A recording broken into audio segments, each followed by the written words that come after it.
Então, senhores, continuando então esse vídeo, né, vamos para o capítulo 2 então, tratar do Sistema Nacional de Trânsito. Pois bem, quais são os objetivos do Sistema Nacional de Trânsito? Primeiramente, ele tem que estabelecer a Política Nacional de Trânsito, que a gente vai falar daqui a pouco. Ele tem que fixar, mediante normas e procedimentos, os critérios técnicos, financeiros e administrativos para a execução das atividades de trânsito, né? Vamos saber quem são os órgãos, como é que é feito isso aí. A sistemática de fluxo de informações entre os diversos órgãos. Olha, são vários órgãos, né?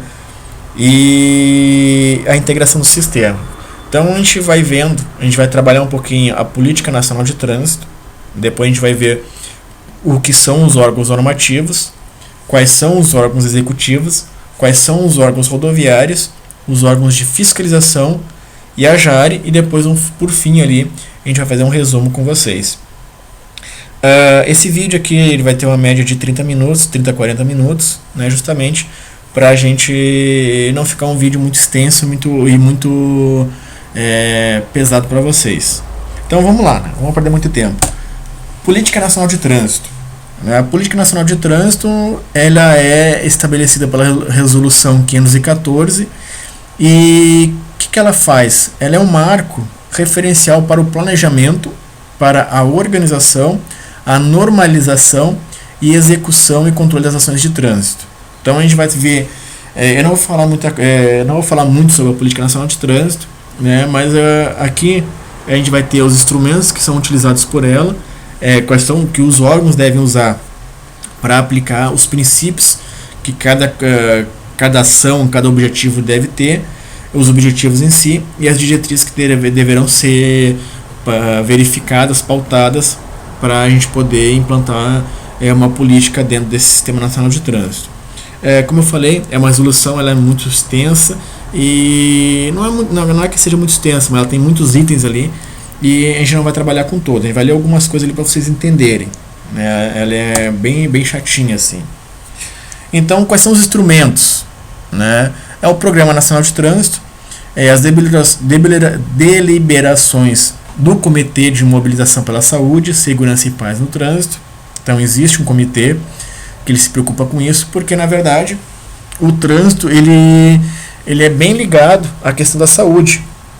Por exemplo, um acidente de trânsito, obviamente vai envolver, dependendo do acidente, vai envolver um leito de hospital, por exemplo. Então essa relação entre o Ministério da Saúde e o Ministério da Cidade, ela é muito importante justamente para trabalharem de forma integrada.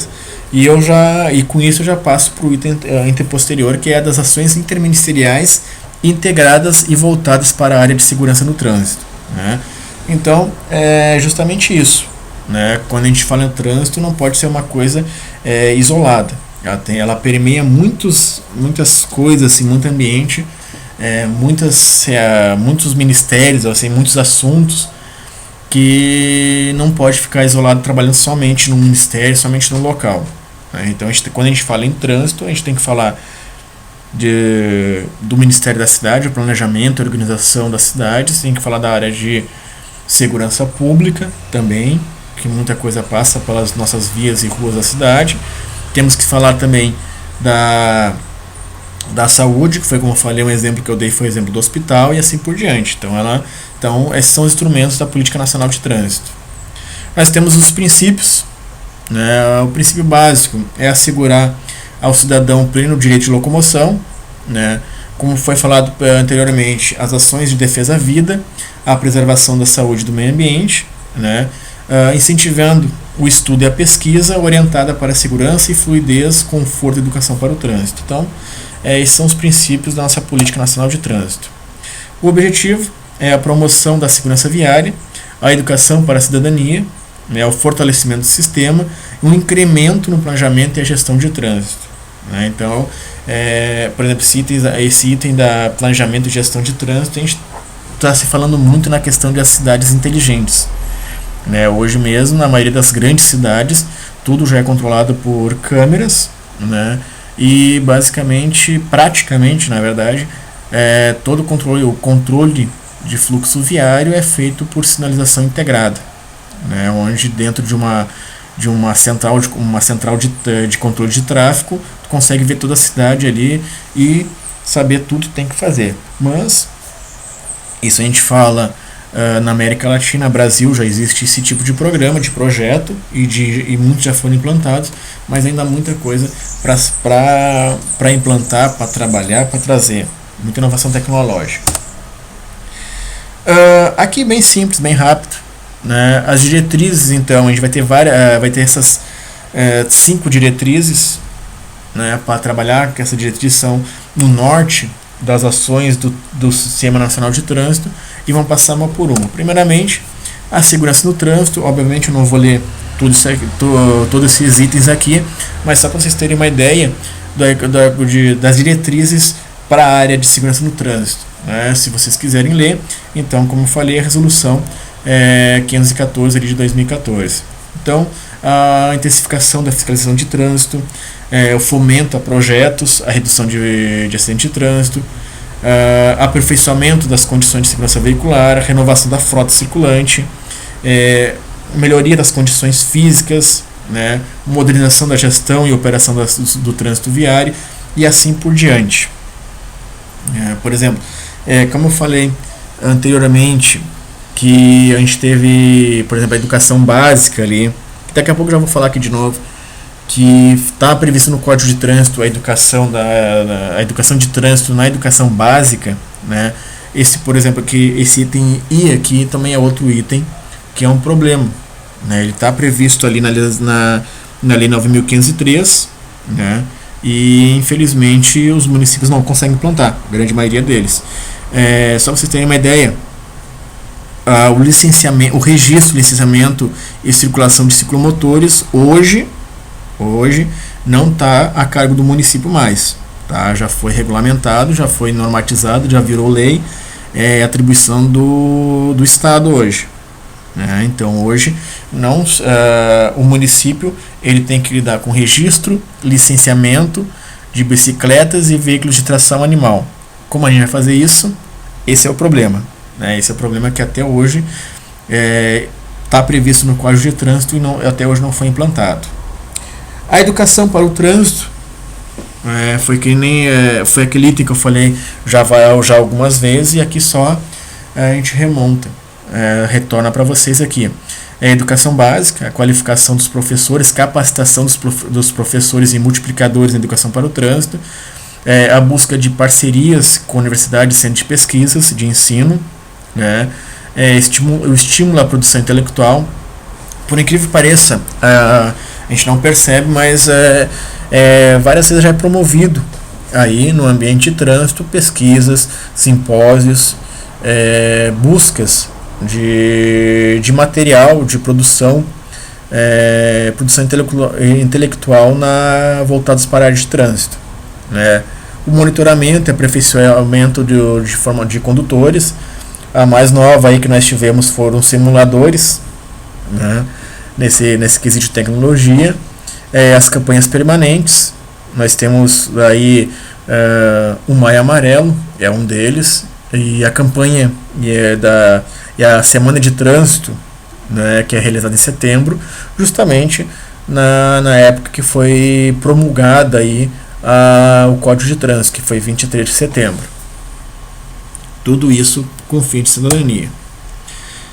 Aqui também é mais uma área voltada para a integração da sociedade como um todo, né? Se lembra que lá na visão histórica, os requisitos para uma pessoa ter habilitação para aquela época, ela tinha que ser 18 anos, saber ler e escrever, mas se tivesse qualquer tipo de deficiência, ela era automaticamente vetada, né?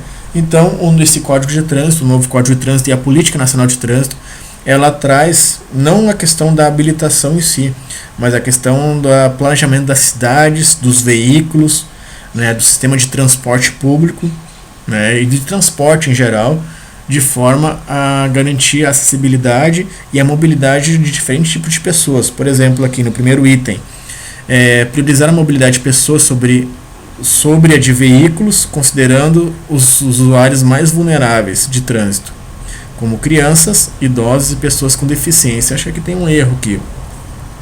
mas é priorizar a mobilidade de pessoas sobre a de veículos, né? Então, priorizar a mobilidade de pessoas sobre os veículos. Então, no próprio código vai ter ali que o maior tem que cuidar do menor, considerando os usuários mais vulneráveis do trânsito, que são crianças, os idosos, as pessoas com deficiências e mobilidade funcional reduzida. Por exemplo, uma pessoa que está com uma perna engessada, ela naquele momento ela é uma pessoa que se enquadra aqui, mobilidade funcional reduzida.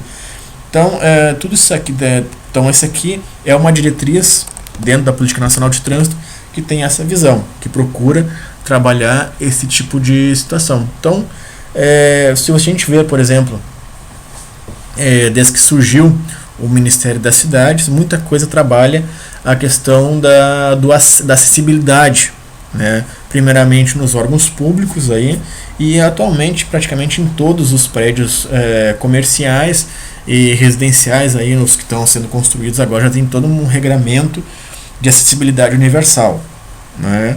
Então, justamente dentro dessa Política Nacional de Trânsito, trabalha muito essa questão aqui.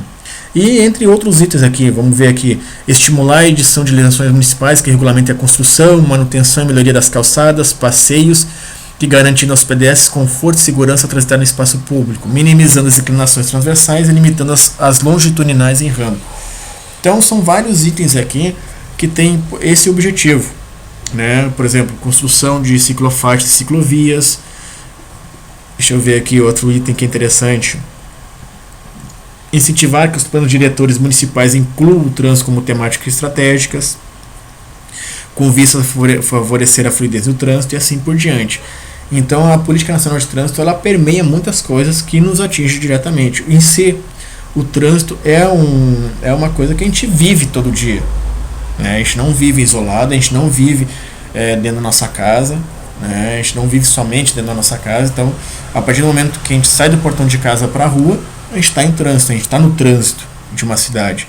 Então, é isso que... Então, o trânsito é uma coisa que é muito, muito ligada na sociedade em si.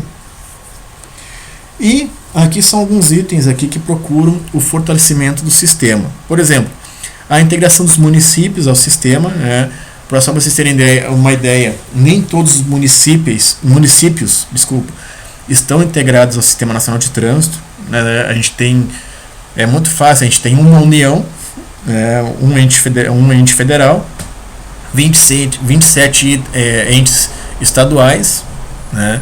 E 4.000 e poucos entes municipais. Então é muito, até hoje, passado 20 e poucos anos, nem todos os municípios ainda estão integrados ao Sistema Nacional de Trânsito. Existem muitos municípios aí que nem têm vontade, nem querem entrar nesse sistema, né? Então a gente tem que estimular e tem que integrar todo o território nacional ao Sistema Nacional de Trânsito. Vamos ver aqui. Tem vários itens aqui: contribuir para a capacitação continuada dos profissionais de trânsito, estimular o redimensionamento e adequação do quadro de recursos humanos dos órgãos CNT. Deixa eu ver outra aqui: difundir experiências exitosas entre os órgãos de trânsito, e entre outros itens aqui que tem esse viés de fortalecimento do Sistema Nacional de Trânsito. Que nem eu disse, gente, eu não vou ler todos os itens aqui, né, porque vai ficar muito chato ficar só lendo, mas aqui é só para vocês terem uma ideia do que traz essa Política Nacional de Trânsito, qual é o objetivo, o que ela quer para o nosso trânsito no nosso dia a dia. Então, se vocês quiserem, na página do Detran, na parte das resoluções ali, achem essa resolução 514 e leiam ali, que vai estar ali com todos os itens. Aqui também planejamento de gestão, então indicadores, por exemplo, uma coisa que é bem interessante, os indicadores que permitam monitorar e avaliar os planos, programas e projetos, né? Criação de ouvidorias, padronização de critérios técnicos, financeiros e administrativos para a gestão de trânsito. Deixa eu ver outra coisa aqui. Compatibilização de políticas, planos e programas. A gente está vendo isso aí nos últimos anos, que não cabe cada órgão fazer as coisas do seu jeito, né? A ideia é a integração, a Copa do Mundo, os grandes eventos, por pior, vamos dizer assim, não é por pior que sejam, mas os grandes eventos, eles nos trouxeram algumas coisas ruins, né? Mas muitas coisas boas trouxeram também. Entre elas foi a integração dos órgãos, né? Então, nesses eventos aí onde tiveram jogos, por exemplo, da Copa do Mundo e propriamente nas Olimpíadas, muitos órgãos se unificaram. Ficaram integrados e muita coisa ali deu para ser feita de forma mais rápida. Então essa é a tendência, né, quando a gente fala em trânsito, né, é a integração nos órgãos, que até hoje muitas vezes aí é um pouquinho complicada. Pois bem, passado então pela Política Nacional de Trânsito, né, a gente pincelou alguns itens ali dentro da Política Nacional de Trânsito. A gente vai começar a trabalhar como é que funciona esse Sistema Nacional de Trânsito, como é que são divididos os órgãos dentro deles, certo? Então, primeiramente, a gente vai começar com os órgãos normativos. O que são os órgãos normativos e qual é a função deles dentro desse Sistema Nacional de Trânsito? Então, basicamente, os órgãos normativos, tá, eles têm por objetivo criar normas, né? E dentro de sua área de competência, criar normas também. Então é bem simples isso, né? Então os órgãos normativos, a gente pode resumir eles como os conselhos. Então os nossos conselhos, eles são os órgãos normativos dentro do Sistema Nacional de Trânsito. Então a gente tem um Conselho Nacional de Trânsito, que é o órgão máximo normativo de trânsito, né? E ele que tem várias funções, dentre elas criar normas para âmbito nacional. Porventura, nos estados nós vamos ter os CETRANS, que são os Conselhos Estaduais de Trânsito, e no Distrito Federal nós vamos ter o CONTRANDIF, né, que na verdade é um CENTRAN, certo? Então, quais são as atribuições do CONTRAN? O CONTRAN é ele que estabelece a PNT, como ele é um órgão normativo, o CONTRAN é o único, não é o único órgão, é o único órgão nacional, a nível nacional, o órgão dirigente máximo. Ele é o órgão máximo normativo de trânsito, então todas as suas resoluções terão que ser seguidas a nível nacional. Então a Política Nacional de Trânsito, por exemplo, ela tem que ser seguida em todo o território nacional. Então, além de ela estabelecer a Política Nacional de Trânsito e publicar a resolução, ela coordena também o Sistema Nacional de Trânsito, ela cria as câmaras temáticas, ela cria o regimento interno e as diretrizes para o funcionamento dos demais CETRANS, dos seus representantes nos estados, estabelece a diretriz para o regimento da JARE, né, que são as Juntas Administrativas de Recursos de Infrações. A gente vai tratar disso aqui daqui mais à frente. Ela que estabelece as normas para aplicação das multas, arrecadação e repasse, e responde a consultas referentes ao trânsito e normatiza os procedimentos sobre aprendizagem, habilitação, expedição de documentos de condutores, registro e licenciamento de veículos, além de apreciar recursos interpostos. Então, o CONTRAN é o órgão máximo normativo de trânsito. As suas resoluções têm abrangência, as suas normas, na verdade, né, têm abrangência nacional, então todos os órgãos do Sistema Nacional de Trânsito terão que cumprir, certo? E dentro do CONTRAN nós vamos ter também as câmaras temáticas, tá?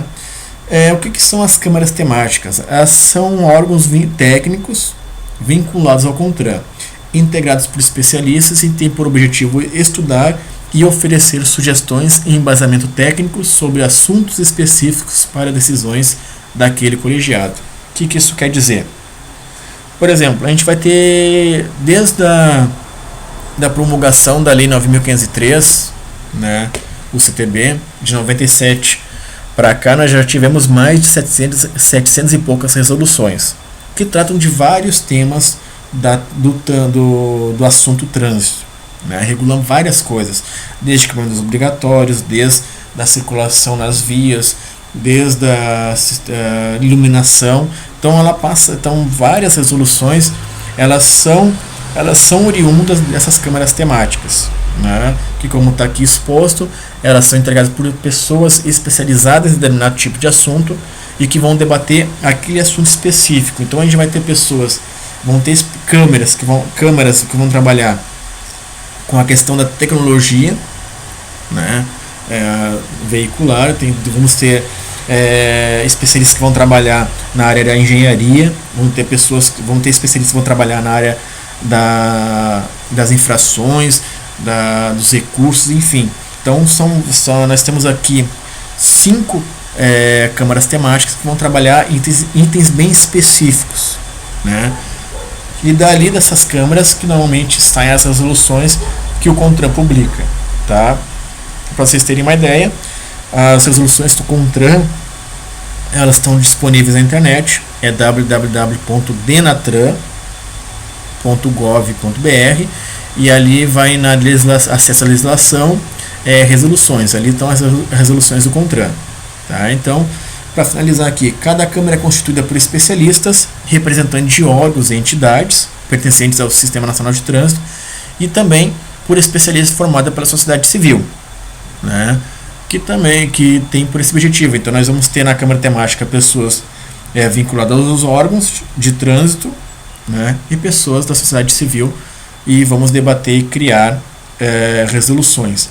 Então a resolução 586 de 2016, ela é a resolução que traz aí a constituição das câmaras temáticas, como é que elas devem operar, quais são os dias como é que são as deliberações, como é que são as reuniões e tudo mais.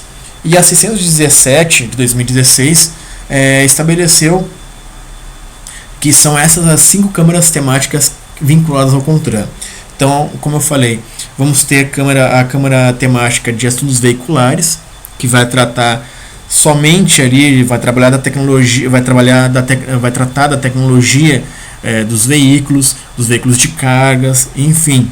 Vamos ter ali a câmara temática da educação para o trânsito, da formação e habilitação de condutores, como é que deve ser. Por exemplo, essa resolução que trouxe a inovação do simulador para as autoescolas, provavelmente saiu dessa câmara temática.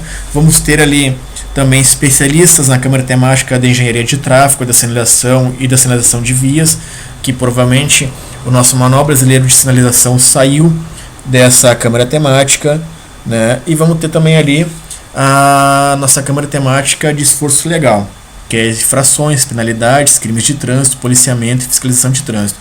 Essa câmara aqui é que provavelmente trouxe aí nossas manuais brasileiros de fiscalização, tá? Então muita coisa saiu dessa câmara temática aqui. E vamos ter também aí a câmara temática da saúde e do meio ambiente no trânsito.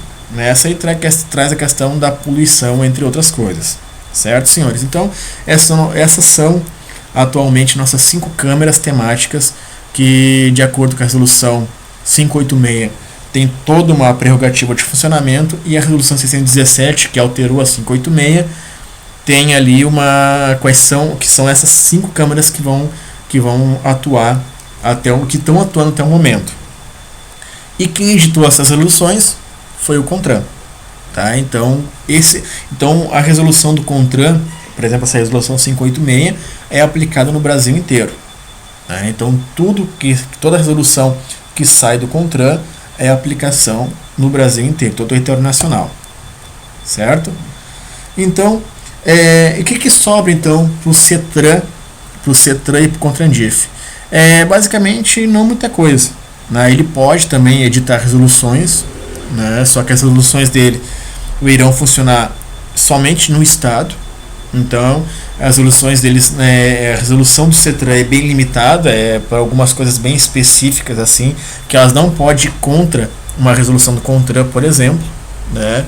E vão responder a consultas relativas ao trânsito. Então provavelmente, se alguém fizer uma pergunta a um CETRAN, por exemplo, ao CONTRANDIF, aquela pergunta pode gerar uma resolução do CETRAN, ou, dependendo, aquele questionamento pode ir para o CONTRAN, e aí o CONTRAN, quem sabe, edita uma resolução a nível nacional. Julgar também, outra atribuição do CETRAN e do CONTRANDIF, é julgar os recursos interpostos contra decisões da JARE, né? Que a JARE é a Junta Administrativa de Recursos de Infrações, que já vamos falar daqui a pouquinho, e em relação aos casos de inaptidão permanente constatada nos exames de aptidão física, mental ou psicológica, tá? Então, por exemplo, uma pessoa foi lá ou está renovando a carteira de habilitação, ou ela foi lá tirar carteira, foi lá fazer o curso para obter a carteira nacional de habilitação, e ela foi, de alguma forma, ela foi classificada como inapta, né? Então ela pode recorrer ao CETRAN, e o CETRAN vai analisar e vai dar o seu veredito, certo? Então esses são os órgãos normativos. A função deles simplesmente é editar normas, certo?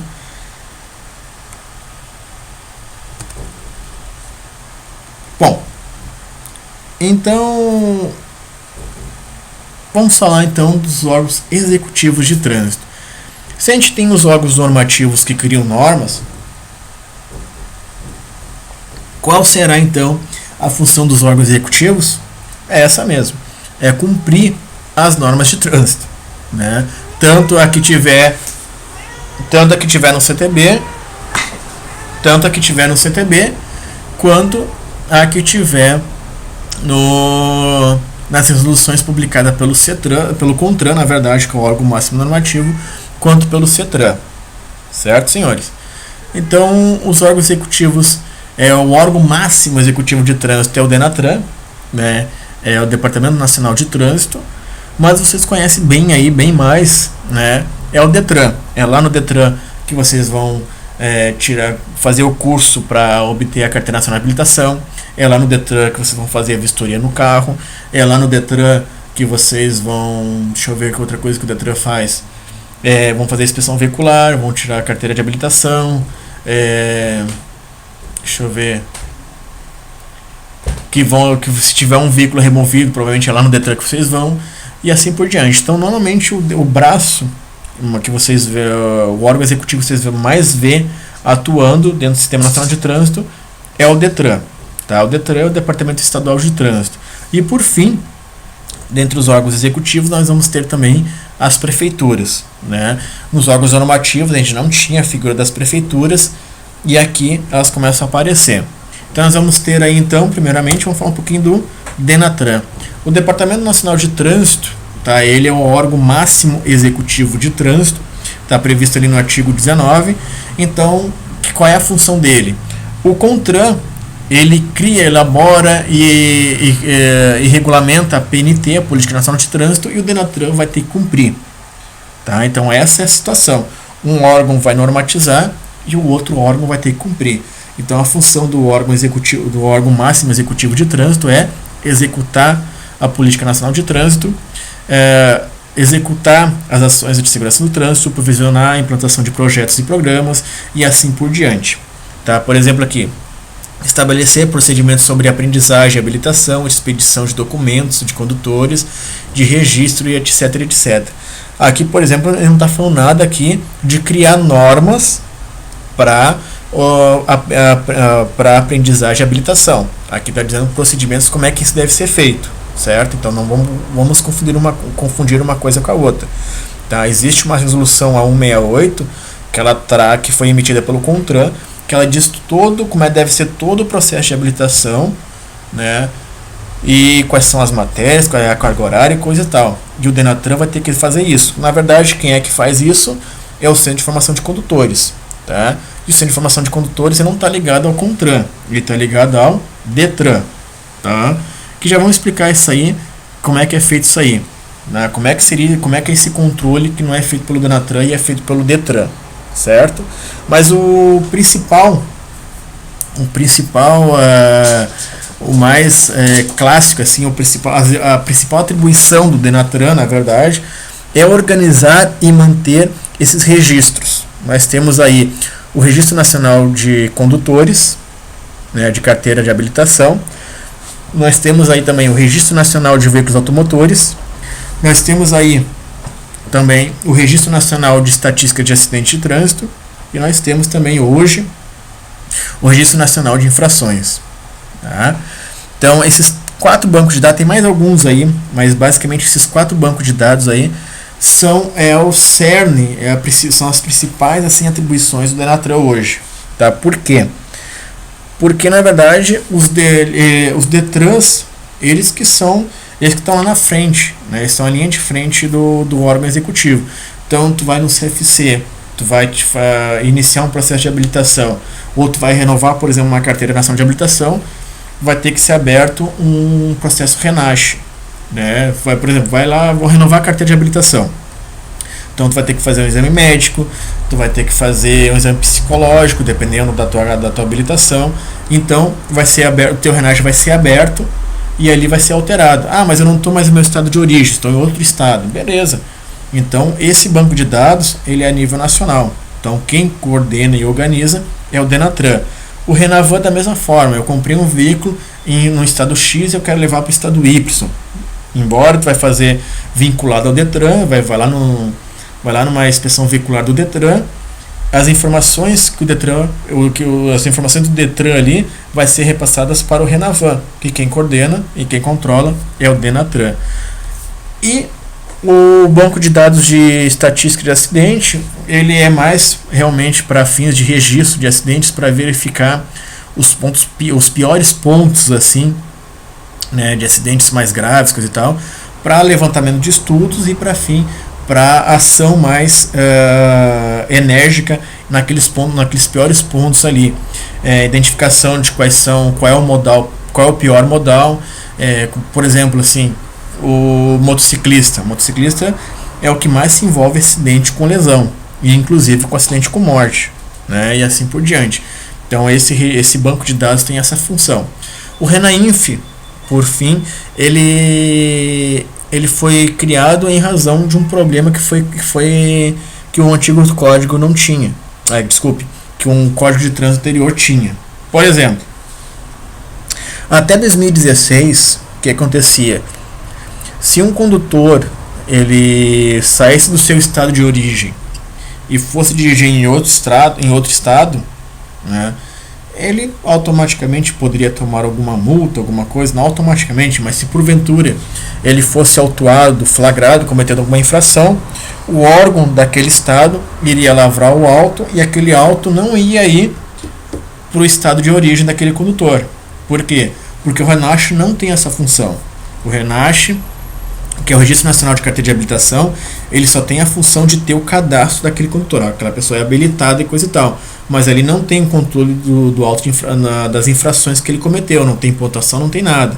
Então o que acontecia? Até 2016, se um condutor fosse flagrado dirigindo em outro estado e cometendo infração em outro estado, simplesmente aquele auto de infração ele simplesmente se perdia, porque não existia comunicação, esse tipo de comunicação entre os estados, entre os órgãos, né?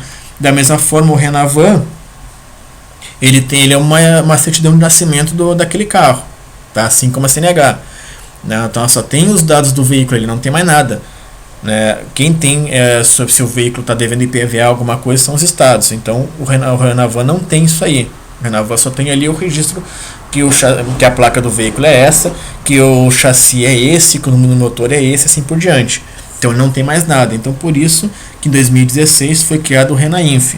Então o RENAINF, o que ele faz? Ele faz essa conversa, tá? Ele pega os dados do RENASCE, os dados do Renavan e junta um outro banco de dados com a pontuação e valores do veículo. Então hoje em dia, se tu for flagrado dirigindo, não. Se tu estiver dirigindo em outro estado e porventura for flagrado cometendo algum tipo de infração, né, aquele auto de infração que até então não entrava, até 2016 não entrava, até antes da lei 13.281 não entrava, a partir de agora começa a entrar, certo?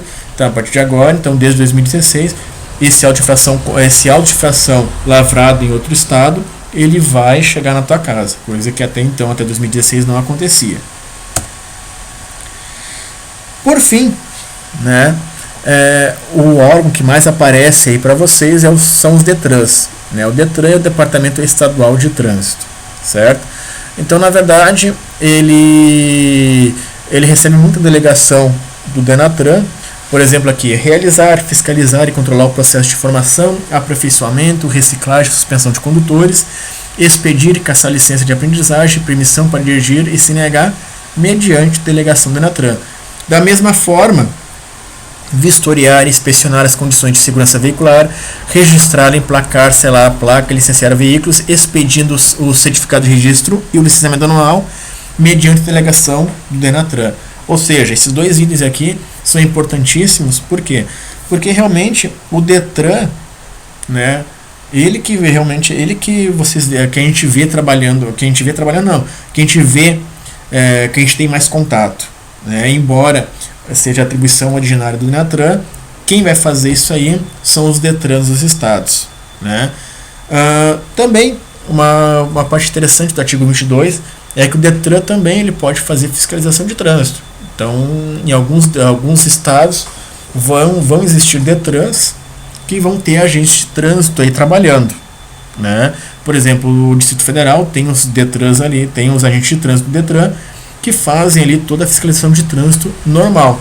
Mas o artigo 22 ali, ele dá um exceto as infrações de parada e estacionamento, excesso de peso, dimensões e lotação dos veículos. Ou seja, o que isso quer dizer? Que essas infrações são atribuições dos municípios. Então, essas infrações aqui, tá? O agente de trânsito do Detran, originalmente, ele não tem competência para lavrar esses autos. Mas, a gente vai ver mais adiante que o Sistema Nacional de Trânsito ele tem o objetivo de integrar os órgãos. Então, mediante convênio com os municípios, os agentes do Detran poderão também lavrar as infrações, mas como foi dito, mediante convênio, certo? E aqui uma coisa que normalmente que os Detrans fazem nos estados, que é o credenciamento de órgãos e entidades para execução de atividades previstas na legislação, certo? Então tu vai ver, em alguns estados vai ser o Ciretrans, em outros estados vai ser o Centro de Inspeção Veicular e assim por diante. Então cada estado vai adotar o seu melhor procedimento para que essas atividades que foram delegadas pelo Denatran sejam realizadas, certo, pessoal? Por fim, nos órgãos executivos, nós vamos ter também aí a questão das prefeituras, né? As prefeituras, como já foi falado anteriormente, elas têm nessa questão de órgão executivo, ela é voltada mais na área operacional, né? Mas embora o artigo 24 aqui fala muito a gente atribui um pouquinho aqui nessa parte de credenciamento, coisa e tal, porque existe um item aqui que é muito importante. Mas normalmente a questão de planejamento, projetos, regulamentação e operação do trânsito de veículos, pedestres e animais, promovendo o desenvolvimento e circulação da segurança dos ciclistas. Então, junto esses órgãos, os órgãos da prefeitura, voltados para a mobilidade, que hoje em dia é a questão da mobilidade, né? Eles têm esse viés de planejamento da cidade como um todo, voltando à segurança dos ciclistas, né? A gente vê muito aí, após a criação do Ministério das Cidades, que muitas cidades tiveram que rever o seu plano diretor. Outra situação aqui, a implantação e a manutenção do sistema de sinalização, né? Viária, os dispositivos e equipamentos de controle viário e a implementação e operação do sistema de estacionamento rotativo. Então, quem vai fazer isso aí serão as prefeituras, através de suas secretarias, através dos seus departamentos, que vão fazer esse tipo de controle, projeto e análise aí. E aqui, que é o item que é mais parecido com os Detrans, né, que é a concessão de autorização para a condução de veículos de propulsão humana e tração animal. A gente sabe que a maioria das prefeituras não conseguem fazer esse tipo de controle, de concessão, mas aí as que tentaram, né, não foram bem sucedidas, então é uma coisa que é difícil implantação, né, que a prefeitura, dependendo da prefeitura, é muito pequena, aquela coisa toda, e não tem perna para tudo isso. E por fim, a fiscalização do nível de emissão de poluentes e ruído produzido pelos veículos, certo? Então, esses são nossos órgãos executivos de trânsito. Por fim, nós vamos ter aqui o artigo 21, que fala dos executivos rodoviários, né? Basicamente, aquele artigo 24 da prefeitura lá, ela vai se enquadrar aqui também, que por exemplo, uma secretaria, porque as prefeituras normalmente não têm essa divisão muito exata, né? Tu vê, por exemplo, nos órgãos estaduais, na União e nos estados, tu tem os órgãos divididos, né? E nos municípios isso não ocorre porque é muito dinâmica a operação nos municípios. Então vamos ver aqui. Os órgãos executivos rodoviários, eles diferem dos executivos porque eles têm uma função mais do sistema viário em si. Por exemplo, planejamento, projeção, regulamentação e operação do trânsito de veículos, de pedestres e animais e promoção do desenvolvimento da circulação de segurança dos ciclistas, que está no artigo 24 lá da Prefeitura, dos municípios, a implantação e manutenção do sistema viário, né, e os dispositivos de controle viário. E aqui uma coisa que cabe também aos órgãos executivos rodoviários, a fiscalização de trânsito e também a fiscalização que está prevista no artigo 95, a fiscalização de obra, eventos que possam vir a perturbar ou interromper a livre circulação de veículos e pedestres. Tá? E uma coisa que é atribuição desses órgãos executivos rodoviários é a vistoria de veículos que necessitam de autorização especial para trânsito, né? São chamadas AIT, autorização especial de trânsito, que são para veículos que fogem às dimensões originalmente previstas para aquela via, para aquela cidade, para aquele órgão, para aquele leito viário, certo? Então, a fiscalização de veículos para liberação de AIT, autorização especial de trânsito, ela é normalmente feita por esses órgãos aqui. Quais são eles? Nós vamos ter o DENIT, Departamento Nacional de Infraestrutura de Transporte. Nos estados nós vamos ter os DERs, Departamento de Estradas e Rodagens, e também nos municípios nós vamos ter as prefeituras, né? Deixa eu voltar aqui um pouquinho. Então é isso. Então esse artigo 21 ele englobou esses três órgãos, né? E as prefeituras também, né? Então tem um pouco lá no artigo 24 e um pouco aqui no artigo 21 das prefeituras. Então nós vamos ter aqui, como foi dito, o Departamento Nacional de Infraestrutura de Transporte, que ela cuida de quem, né? O DENIT, ele cuida das rodovias federais. Quais são nossas rodovias e estradas federais? São as famosas BRs, tá? A BR-101, a BR-116, a BR-163, o 68, tudo que for escrito BR é atribuição do DENIT, tá? Atribuição do DENIT, originalmente, porque se for uma rodovia concedida, daí vai estar a cargo da concessionária. Da mesma forma, as rodovias estaduais, né? As rodovias estaduais, se não forem concedidas, vai ser a atribuição do DER. Então a gente vai ter uma SP, vamos ter uma RJ, vamos ter uma MG, vamos ter uma SCC, vamos ter uma RS, vamos ter uma PR, enfim, todas as rodovias que começarem pela sigla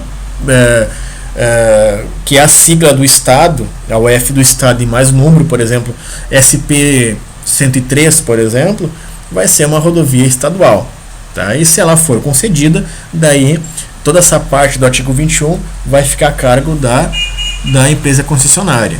E por fim, as prefeituras também poderão ter rodovias municipais, né?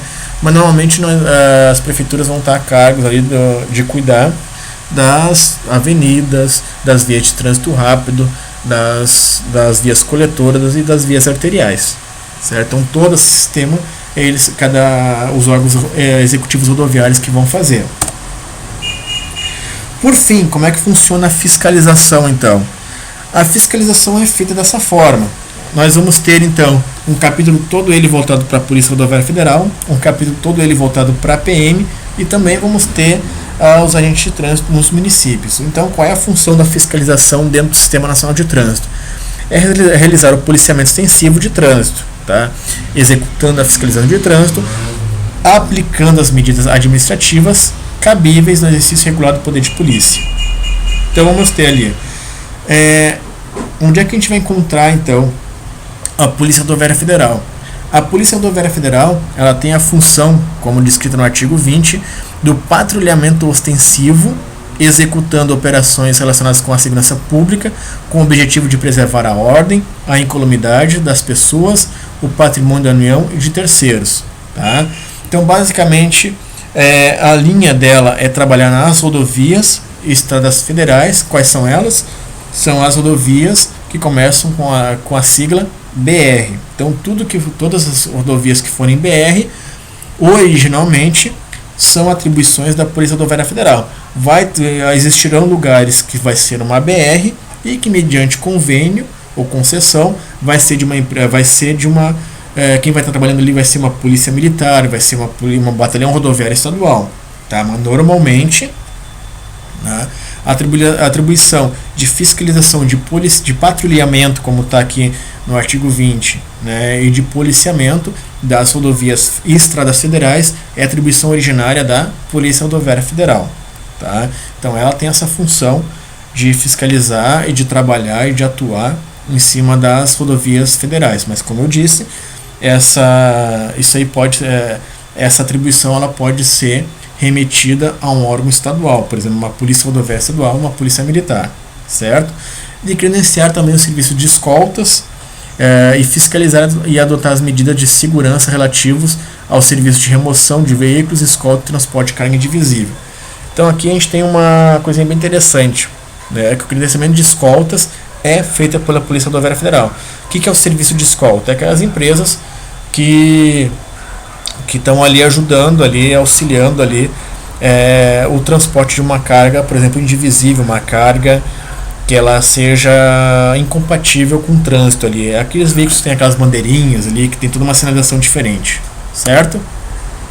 As polícias militares, como foi falado, as polícias militares tiveram bastante, os artigos atribuídos a ela, o artigo 23, ele foi bastante enxugado em razão da demanda pela segurança pública. Então hoje, qual é a função da Polícia Militar original, de acordo com o CTB?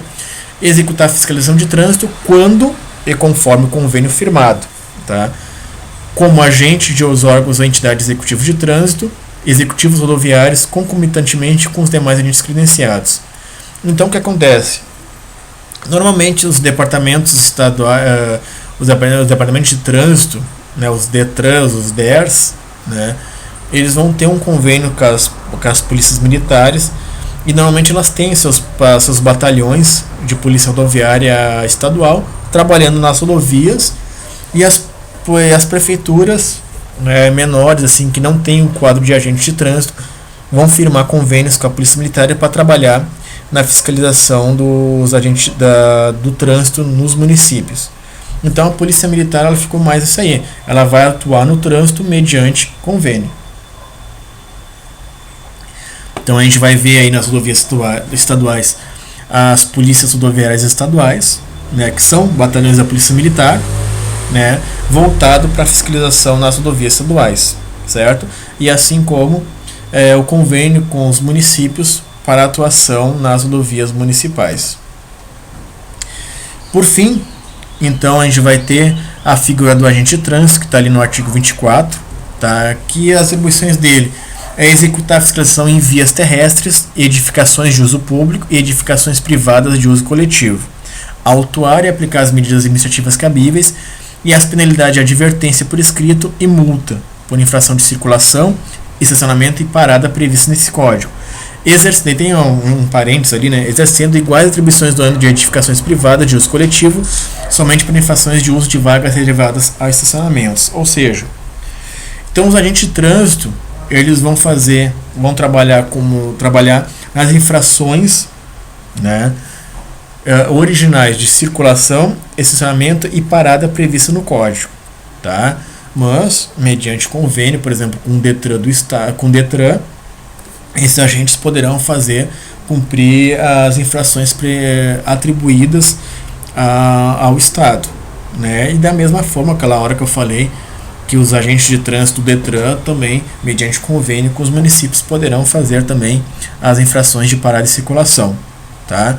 E aqui que foi um incremento que exercendo iguais atribuições no âmbito de edificações privadas de uso coletivo, somente para infrações de uso de vaga reservadas em estacionamentos. Ou seja, essa lei foi aquela de acessibilidade que foi criada, né? E ela preveu que nesses estacionamentos de uso coletivo deveriam ter vagas para determinados tipos de pessoas idosas, pessoas gestantes, pessoas com dificuldade de locomoção, coisa e tal. O que acontece? Se uma pessoa chegar nessas condições, chegar ali e tiver um veículo ocupando aquela vaga e ele não tiver uma credencial que diga que ele é uma pessoa, por exemplo, uma pessoa cadeirante, né? Essa pessoa que se sente lesada, ela pode ligar para um telefone da prefeitura para fiscalização de trânsito. A fiscalização de trânsito tranquilamente poderá entrar lá no estacionamento coletivo, privado, e autuar aquele veículo, inclusive até remover, certo? Se assim for o caso. Então é assim que funciona hoje. Esse é o tipo de atuação que os agentes de trânsito municipais podem ter. Normalmente eles vão atuar nas vias terrestres, e as vias terrestres hoje englobam esses estacionamentos de uso coletivo. Por fim, nós vamos ter também as juntas administrativas de recursos de infrações. O que são as juntas administrativas de recursos de infrações? A gente vai ver mais à frente, quando a gente falar de processo administrativo, que após a notificação de aplicação de penalidade, a pessoa terá um prazo e terá um espaço, um tempo para se defender daquela infração cometida. Então, como é que está descrito aqui no artigo 17? Que essas JARes, que são essas juntas que vão receber esses recursos dessas infrações, elas vão julgar os recursos interpostos pelos infratores, solicitar aos órgãos que lavraram esses autos informações complementares relativas aos recursos, objetivando melhor análise da situação, e, se for o caso, encaminhar aos órgãos informações sobre problemas observados nas autuações e apontados em recurso e que se repitam sistematicamente. Ou seja, a JARe, são órgãos colegiados, né? Elas funcionam junto a cada órgão executivo rodoviário de trânsito que tem como atribuição que pode lavrar auto de infração, só que ela tem uma autonomia própria, tá? Ou seja, o órgão de trânsito ele banca aquela junta, né? Só que aquela junta ela é independente. A autoridade de trânsito daquele órgão não pode interferir no trabalho e análise da junta administrativa. Então ela é um órgão simplesmente que ela está ali trabalhando, ela seria uma staff, vamos botar assim, né? Se a gente falar um pouco de administração, ela é uma staff só que ela é independente. Ela não tem nenhum poder, ela não é submissa à autoridade de trânsito. Ela trabalha junto ao órgão, né? Os recursos que aquele órgão de trânsito, todos os recursos que forem que forem realizados referente às autuações daquele órgão de trânsito vão para aquela junta vai analisar, né? E vai emitir seu parecer independente dos anseios da autoridade do órgão executivo de trânsito, certo? Então é assim que funciona a junta. Ela é dependente financeiramente, mas independente administrativamente, tá? Ela independe. Então a sua forma, ela o CONTRAN ele vai regulamentar, né? Vai criar as regras ali, como é que deve se comportar, como é que deve o regimento interno da JARe, né? E ela vai atuar daquela forma, né? Mas ela é independente e administrativamente da autoridade de trânsito daquele órgão de trânsito, certo? Então é para vocês entenderem. Então esses órgãos colegiados eles funcionam com representantes do órgão de trânsito e com representantes da sociedade civil, assim como as câmaras temáticas. Por fim, então, vamos resumir então isso aí. Quais são os órgãos normativos de trânsito? Nós vamos ter então aí os conselhos, que é o Conselho Nacional de Trânsito, que é o Conselho Estadual de Trânsito, e no âmbito dos municípios nós vamos ter as secretarias. As secretarias normalmente não têm atribuição de normatizar o trânsito, tá? Então nós vamos trabalhar na parte de transporte. É a regulamentação do serviço de transporte por aplicativo, que é a que a gente vê mais atuante aí. É o serviço de transporte de táxi, transporte por ônibus, né? Então, esse tipo de norma que os municípios iriam fazer. Na questão de trânsito, ficou atribuições do CONTRAN, especificamente, né, o CONTRAN, que é o órgão máximo normativo de trânsito, e no âmbito dos estados é o Conselho Estadual de Trânsito, e no caso do Distrito Federal, o CONTRANDIF, certo? Os órgãos executivos, nós vamos ter aí então o DENATRAN, que é o órgão máximo executivo de trânsito, Departamento Nacional de Trânsito, mas o que a gente mais vê aí atuando são os DETRANs, né? Eles aí, quando a pessoa vai se procurar se habilitar, obter a carteira nacional de habilitação, ela vai no Centro de Informação de Condutores, que é vinculado ao DETRAN do Estado. Da mesma forma, quando ela vai fazer uma vistoria veicular, ela vai num órgão credenciado do DETRAN, né? E quando ela vai trocar o veículo, trocar o município, vai trocar o lacre, qualquer coisa vinculada ao veículo, ela vai nesses centros de inspeção veicular.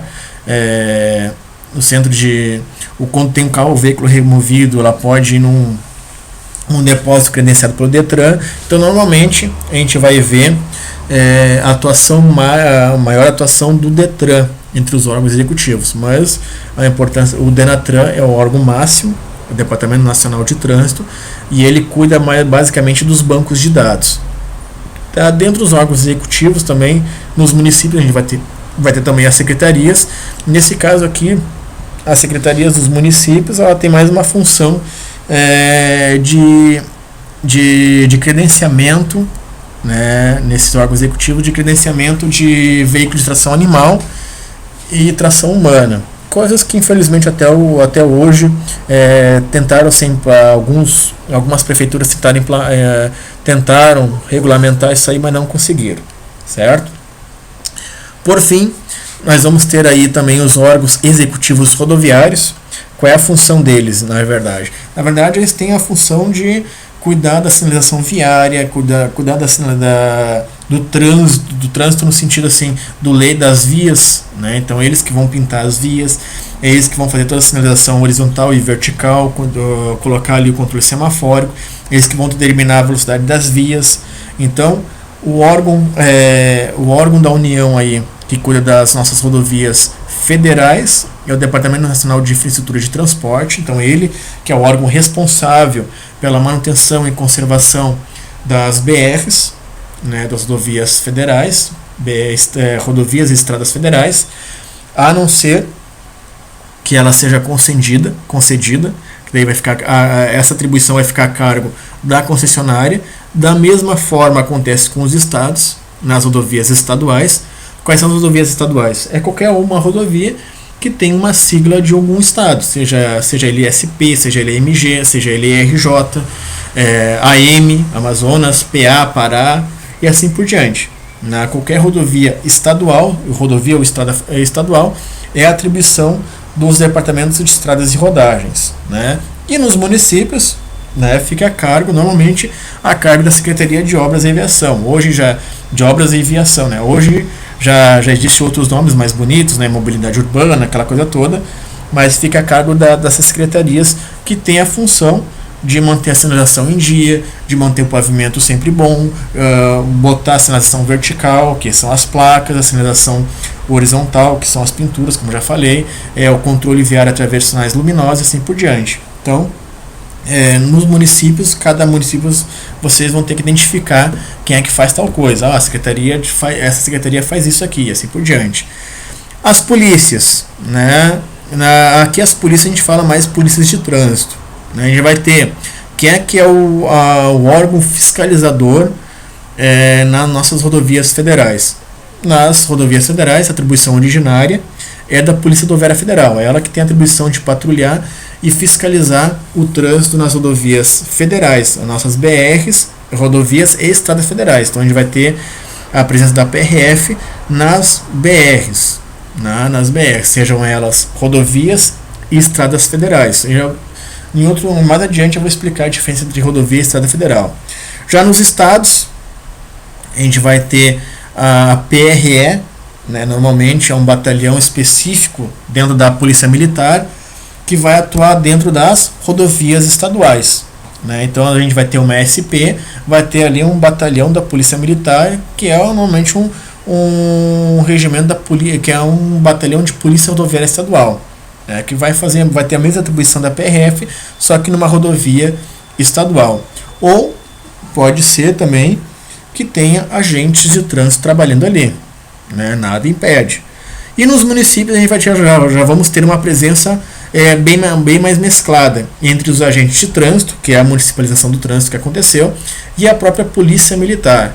Então a polícia militar nesses dois itens aqui de estado e município, ela vai atuar mediante convênios, né?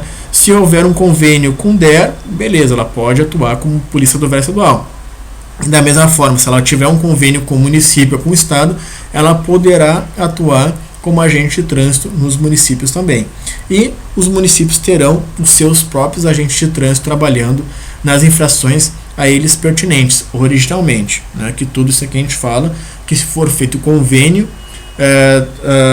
os agentes poderão atuar nas infrações de previsão para o Estado e vice-versa, certo? Então esse aqui é um resuminho de tudo que a gente falou até agora, né? E agora vamos para as perguntas, né? Vamos para as perguntas aqui. Já fechou mais de uma hora, né? Então vamos terminar aqui como é que funciona. Senhores, para responder a pergunta dessa aula é muito simples, tá? Primeiro, obviamente vocês devem ter ou um tablet, ou um smartphone ou um computador, ter acesso ao Google Play, à Apple Store, ou a um notebook ou um PC, tá? E como é que a gente vai fazer isso eu vou explicar agora para vocês. Primeiramente, vamos botar aqui o Google Play, tá? Vocês entram no Google Play ali e digitam ali Socrative Student, tá? Esse aplicativo que vocês estão vendo aqui, vocês vão clicar em instalar ele e mais adiante eu vou explicar como é que funciona. Quem tiver um iPhone, por exemplo, ou um aparelho da Apple, mesma coisa, Socrative Student, vão ali, clique em obter e tá de boa. Dê uma olhada aqui, ó, que é o Socrative Student, tá? Não é o Teacher, tem que ser o Student, certo? Outra história, quem tiver acesso ao notebook ou ao PC, entre nesse site aqui, ó, socrative.com, e ali vai Student Login, tá? Quem não tiver vai ter que fazer o login, vai ter que criar um cadastro ali que é via Facebook, via Google+, ali, coisa e tal, e já poderá entrar, certo? Então é bem simples. Como é que funciona isso aí? Instalou esse programinha, esse aplicativo no celular, no tablet, ou acessou a página da internet, vocês vão clicar no aplicativo, vai entrar nessa sala aqui. Primeira coisa, aqui Student Login, Home Name, coisa e tal. Vamos mudar, né, botar ali para português, fica melhorzinho, né? Selecionando a língua que vocês quiserem, vocês vão digitar esse acesso aqui, ó. O nome da sala é essa aqui, 6NJ6XUC. E aí vocês clicam ali em juntar, certo? Vão clicar, criar o nome de vocês, digitar o nome de vocês, no meu caso é Caio Neto, clica ali em Dom e automaticamente começa a responder as perguntas ali. Certo, senhores? É muito fácil, muito tranquilo e o resultado é na hora ali, é online, tá? E acertou a resposta, vai ter explicação ali, errou a resposta, também vai ter explicação ali por que errou. Então, gente, muito obrigado pela paciência, muito obrigado por tudo. Agradeço por terem me acompanhado daqui a pouco, né, mais adiante, a gente vai começar a avançar um pouquinho mais nas nossas noções básicas de trânsito. Vamos começar a falar das normas gerais de circulação e conduta. Certo, senhores? Muito obrigado e até mais.